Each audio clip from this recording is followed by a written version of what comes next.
Hey everyone, let's do some problems involving trig substitution and take a few notes on it. If you want something where you can kind of follow along with notes, you can go print this little PDF, bit.ly/trig sub. I'll be using problems off of that sheet if you need something on paper to look at. So a few little notes about trig substitution and how it works.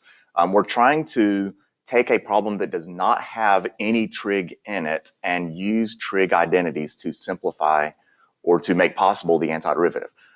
So things that you are looking for that indicate you might need to use trig substitution is when your integrand includes one of these three forms, a number squared minus x squared minus a number squared, or x squared plus a number squared. And if you look at those three, you may recognize those as the pieces of the denominators for your inverse trig derivative. So for example, the derivative of inverse sine is 1 over root 1 minus x squared.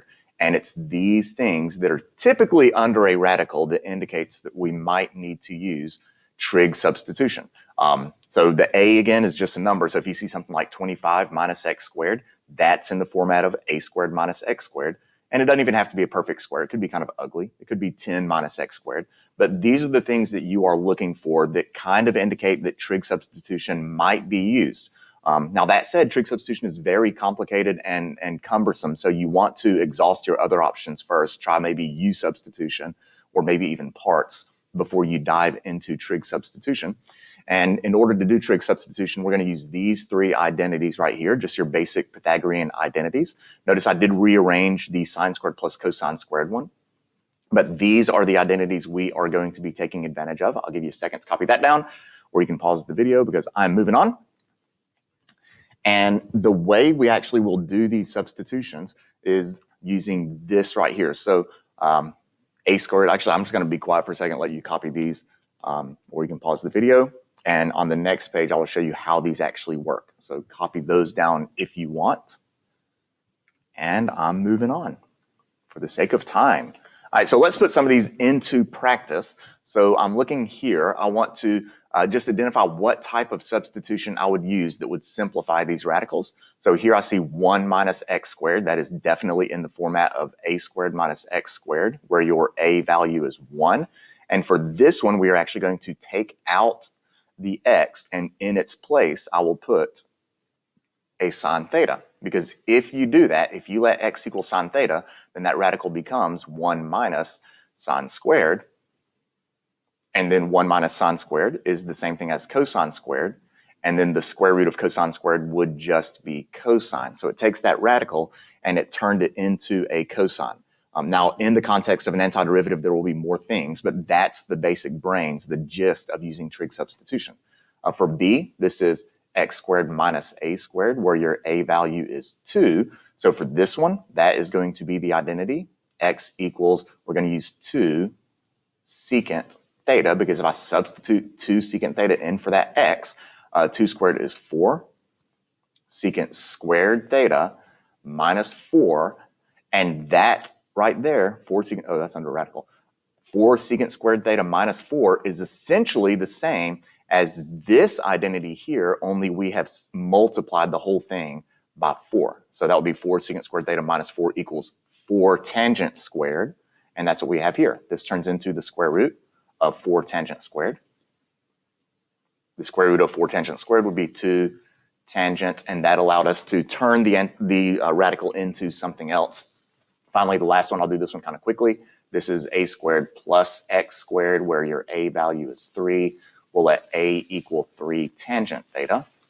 And when you substitute that, we get the square root of 9 plus 3 tangent squared. The quantity of 3 tangent squared is 9 tangent squared. And 9 plus 9 tangent squared would equal 9 secant squared.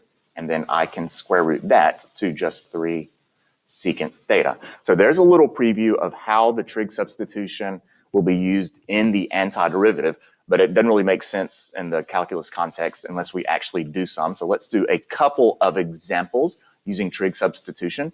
And the one thing you have to remember, well, there's more than just one thing, but one of the main things you have to remember, and this is a very common source of errors in trig substitution, is you must remember to substitute the dx.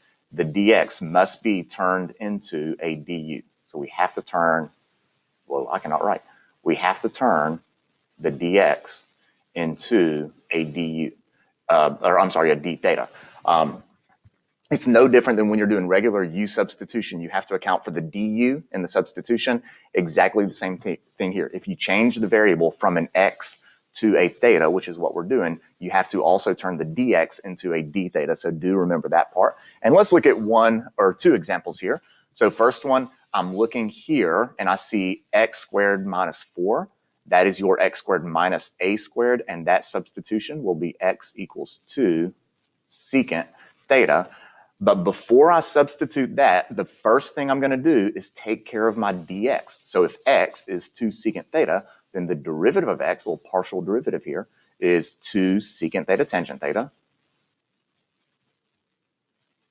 d theta.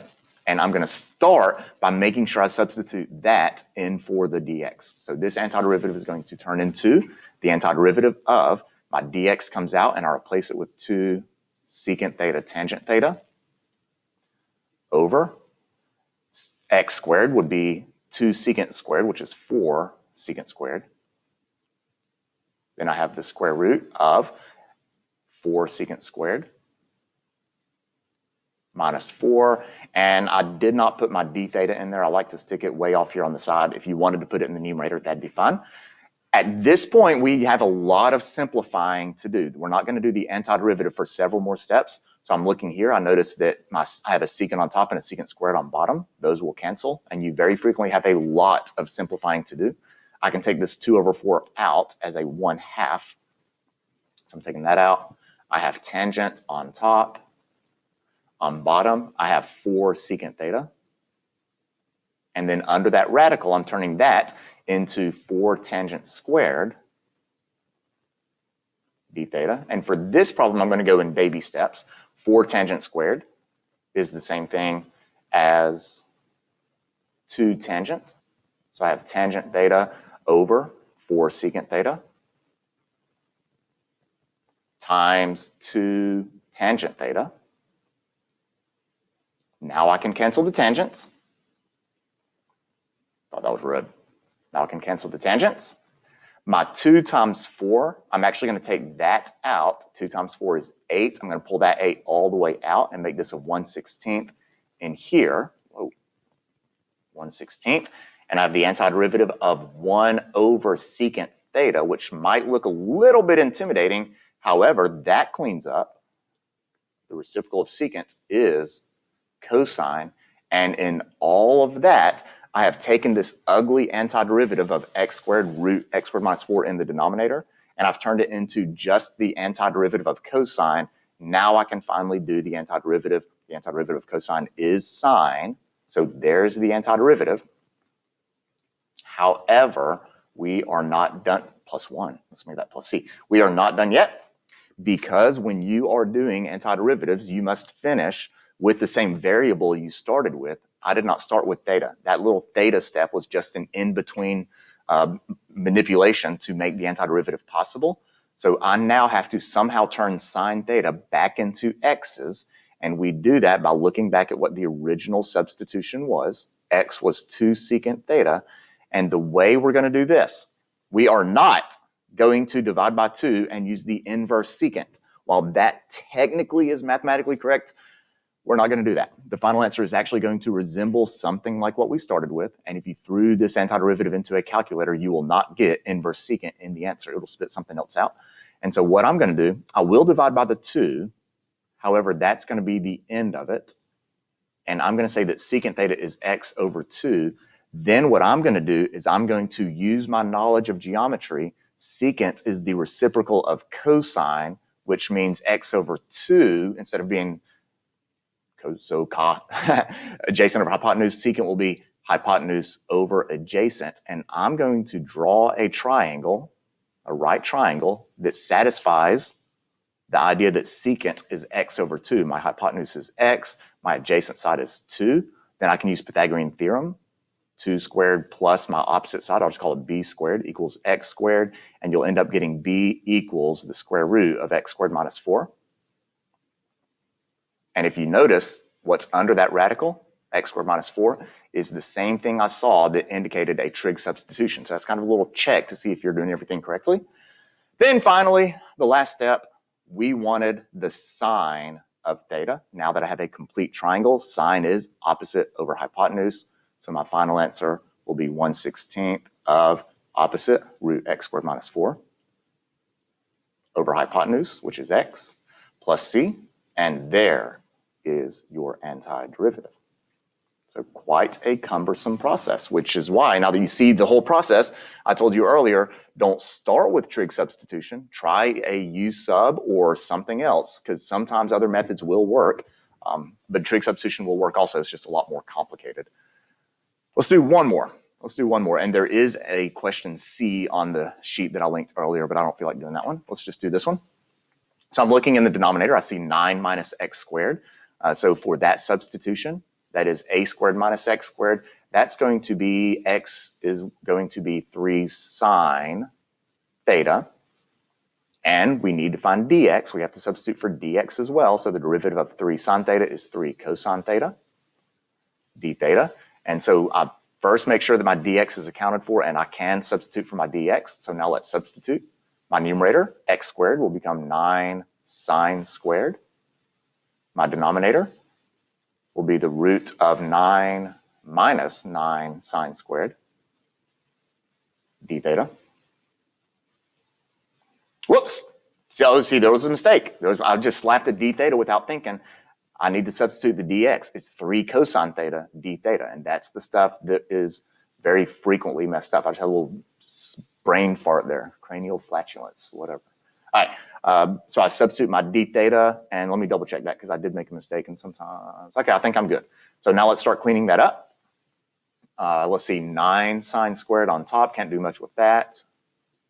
I'm going to go ahead and put my 3 cosine theta in the numerator with that. My denominator is root 9 minus 9 sine squared, which is going to be the root of 9 cosine squared. And here, I'm going to skip a step I wrote last time because I know the root of 9 cosine squared, forgot my squared, is going to be 3 cosine theta. I'm just going to go ahead and cancel that radical with the 3 cosine theta. I'm left with 9 times the antiderivative of sine squared theta. And now to do the antiderivative of sine squared theta, you have to use a power-reducing identity. And sine squared theta is the same thing. My 9s are jacked up today. Whatever. 1 minus cosine 2 theta over 2. And now I can do the antiderivative of 1 minus cosine 2 theta. I will pull that over 2 out. So I'm going to take that over 2, stick it over here under the 9. And so my antiderivative is going to be 9 halves of, the antiderivative of 1 is theta. Cosine, or the antiderivative of cosine 2 theta will be sine 2 theta divided by 2. Plus c. So we completed the antiderivative, and now the final step of turning our thetas back into x's. And to do that, we go back here. This was my original substitution. X equals 3 sine theta can be rewritten as sine theta is equal to x over 3. And once again, I'm going to draw a triangle that models that sine, that sine theta is x over 3, so that'll be opposite over hypotenuse. So my triangle is going to look something like this. Here's my right angle. I can just pick any angle for theta. I always stick it right here. Sine is opposite over hypotenuse. Pythagorean theorem would give you the square root of hypotenuse squared minus side squared, so 9 minus x squared. Again, that looks like what I started with, so I feel good about it. And I look back at what I want to substitute, and I have 2 problems. One is I need just theta by itself. So theta by itself, we will get by doing the inverse sine. So theta is going to be the inverse sine of x over 3. And so I can substitute that in for the theta. So it's going to be 9 halves of, oh, you know what? I'm going to wait before I substitute that because I have something else I need to take care of. The other problem, I said there were 2 issues. One was getting the theta, so I know what theta is. The other problem is here, I want the sine of 2 theta. This triangle represents an angle of 1 theta. And so we have to use another identity. And you should know that sine of 2 theta the double angle identity for sine of 2 theta is the same thing as, and I'll just write it up here, it's 2 sine theta cosine theta. So I use that identity to rewrite sine of 2 theta.